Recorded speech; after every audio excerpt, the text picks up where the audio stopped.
Witam Was w tym krótkim odcinku. Dzisiaj sobie porównamy jakość odtwarzanego dźwięku z Nokii N95 8 GB oraz z Nokii N8, którą widzieliście w poprzednim materiale. Zacznijmy sobie może od N95. Jeszcze jedna rzecz, komputer mam wyłączony. Nagrywam iPhone'em SE drugiej generacji. Z mikrofonu wbudowanego. Nie korzystam to jest jakby z niczego dopinanego, żadnego mikrofonu i tak dalej. Po prostu macie odległość od telefonu w granicach 30 paru, 40 paru centymetrów. Więc myślę, że to będzie wystarczające. Głośność w obu przypadkach ustawiam na maksymalną, tak żebyście usłyszeli ewidentnie wynikające z tego zniekształcenia, bo na pewno jakieś będą. Ja nie przedłużam, palnijcie łapkę w górę, subskrybujkę i lecimy.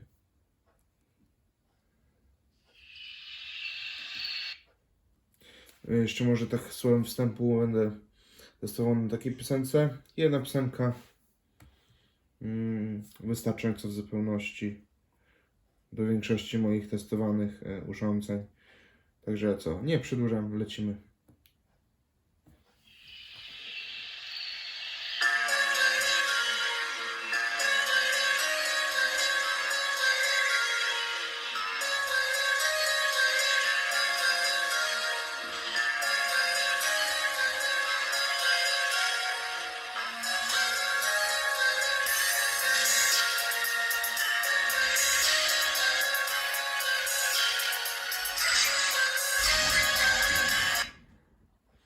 Jak pewnie słyszeliście, Plexa przed chwilą zabujała się.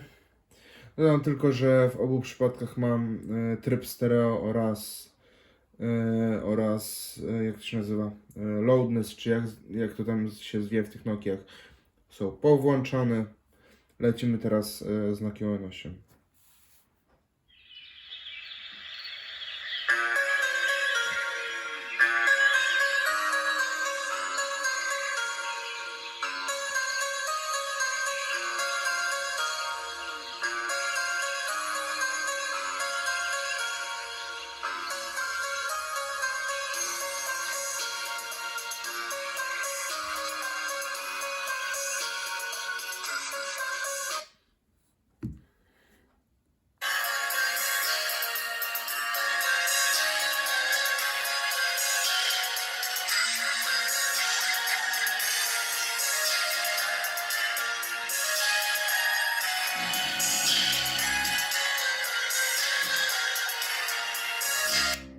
No i wybaczcie za sąsiada, ale jest u mnie remont, mieszkam w bloku, także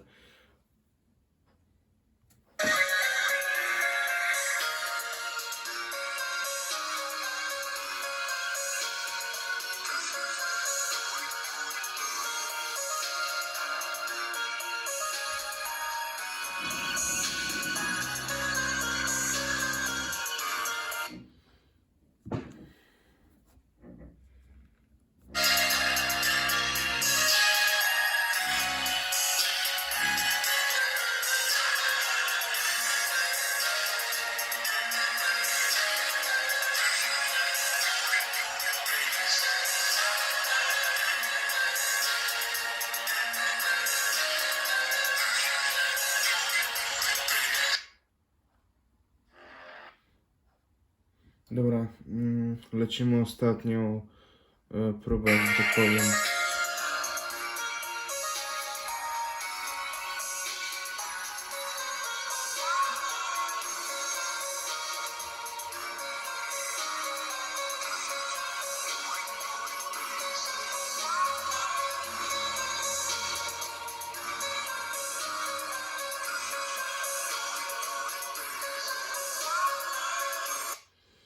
Myślę, że tyle wystarczy. Po około minutę 10 każdej piosenki było, znaczy piosenki z każdego telefonu. Nie będę przedłużał, bo zaraz sąsiad znowu będzie wiertareczką wiercił. Słuchajcie, dajcie mi znać, czy Wam takie materiały się podobają. Tak jak powiedziałem przy No kurde. Przy recenzji przy odcinku z cyklu retro o tej Nokii będę chciał kupić jeszcze kilka telefonów do swoich jakby zbiorów skromnych. Tymi telefonami będą Nokia N96, do mnie jutro przyjdzie Nokia 5200, Nokia 3310, Nokia 3210. To są te cztery, jeśli chodzi o Nokię. LG KU990 oraz Motorola Razr V3. Czy coś jeszcze? Chyba nie. Jeśli coś pominąłem, to powiem to przy okazji, że tak powiem. Słuchajcie, ja się z wami będę powolutku żegnał. To miał być krótki film, już prawie trwa 6 minut. Także ja się z wami żegnam. Cześć siemanko. Nara.